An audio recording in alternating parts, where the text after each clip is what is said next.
to get to the top, in that quest to reach success, we have to take breaks. And that is why, Dr. Howell, my book is coming out and it's called The Power of a Pause. Mm.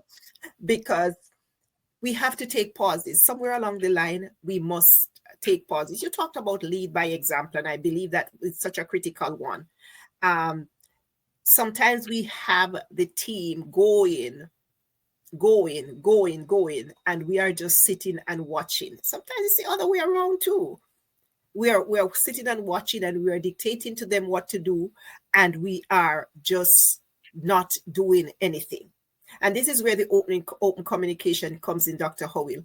We have to have that open communication where we can address any signs of or issues of burnout or anything that affect performance. We have to be able to really address those.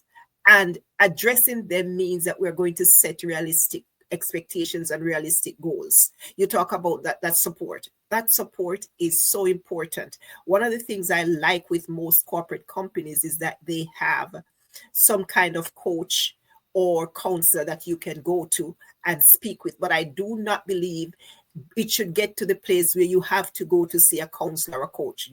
Counselor or coach is important, but not from the standpoint where you are so pressed that you have to go to see a counselor because you're on the brink of falling over, in other words. So all of those things that we talk about, that you talk about here this morning, Dr. Holt, those are really significant. The final one I want to add to what you say is to try to adjust and monitor the workload, whether in the home or not. There are many stay-home moms and our stay-home dads. You have to be able to monitor and adjust the workload. You might have a schedule set that says, I'm going to wash on Monday, clean on Tuesday, do that.